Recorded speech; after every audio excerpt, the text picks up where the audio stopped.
آپ کا رشتہ جلد طے ہو جائے گا، رشتے میں آنے والی ہر رکاوٹ ختم ہو جائے گی۔ اگر آپ اس مسئلے کی وجہ سے پریشان ہیں، آپ کا رشتہ طے نہیں ہو رہا، آپ کا رشتہ دیکھنے والے نہیں آتے، یا رشتہ دیکھنے والے تو آتے ہیں مگر انکار کر دیتے ہیں، رشتہ پسند نہیں ہوتا، اس مسئلے کے حوالے سے کوئی بھی اگر پرابلم ہے، آپ کی کوئی بھی پریشانی اور مسئلہ اور رکاوٹ ہے، انشاءاللہ وہ سولو ہو جائے گی۔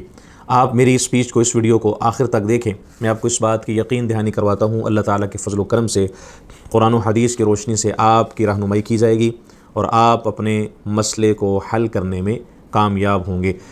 کوئی بھی چیز ہے، کوئی بھی مسئلہ ہے، کسی بھی انسان کی کوئی ضرورت اور کوئی کام اور حاجت جب انسان کو پیش آئے تو اس کو اللہ تعالیٰ کی طرف ہی رجوع کرنا چاہیے۔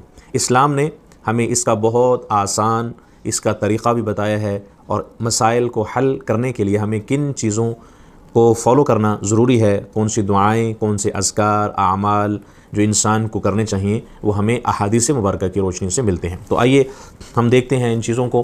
سب سے پہلے آپ سے یہ میں ریکویسٹ کروں گا، آپ کمنٹ میں ایک مرتبہ اللہ لکھیں تاکہ اللہ کی مدد اور نصرت ہمارے ہر کام میں شامل ہو جائے اور ہمارے جو کام رکے ہوئے ہیں وہ سب آسان ہو جائیں اور پایہ تکمیل تک وہ پہنچ جائیں۔ اسی طرح آپ ہمارے چینل کو بھی سبسکرائب کر دیجئے تاکہ مزید ویڈیوز بھی آپ تک پہنچتی رہیں۔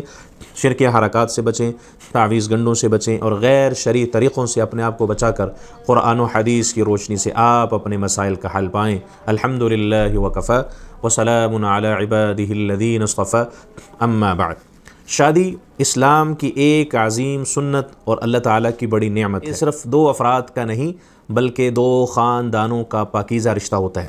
یہ کچھ وجوہات ہیں بنیادی طور پر جو ہمیں سمجھنا ہمارے لیے ضروری ہیں اور ان کو فالو کرنا ضروری ہے۔ اسی طرح اسلام نے شادی کو عفت، پاک دامنی اور سکون قلب کا بہترین ذریعہ قرار دیا ہے۔ قرآن کریم میں اللہ تعالیٰ نے میاں بیوی کے درمیان محبت اور رحمت کو اپنی نشانیوں میں شمار فرمایا ہے۔ پیارے آقا صلی اللہ علیہ وسلم نے شادی کو اپنی سنت قرار دیتے ہوئے اس کی ترغیب دی۔ ایک مشہور اسلامی واقعہ ہے، ایک صحابی تھے جنہوں نے نبی کریم صلی اللہ علیہ وسلم کی خدمت میں حاضر ہو کر شادی کی خواہش ظاہر کی، مگر ان کے پاس مہر ادا کرنے کے لیے کچھ نہ تھا۔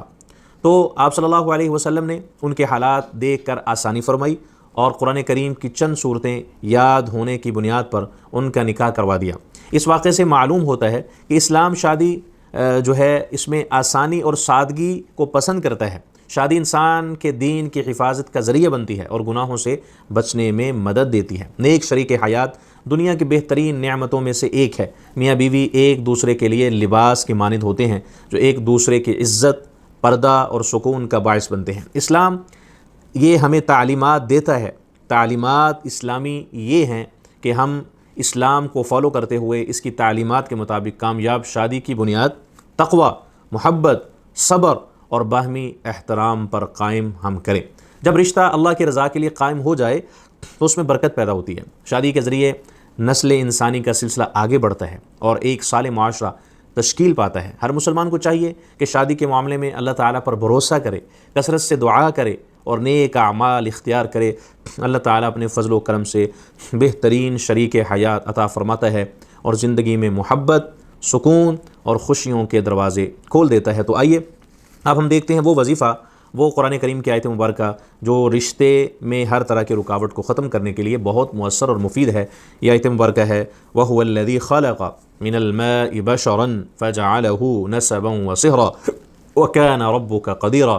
اس کو آپ 21 مرتبہ ہر نماز کے بعد پڑھیں، 11 دن تک یہ آپ مسلسل اس کو کرتے رہیں اور پڑھتے رہیں، دعا کا سلسلہ جاری رکھیں۔ میں آپ کو اس بات کی یقین دہانی کرواتا ہوں، اللہ کے فضل و کرم سے آپ کی شادی جلد طے ہو جائے گی، آنے والی ہر رکاوٹ ختم ہو جائے گی۔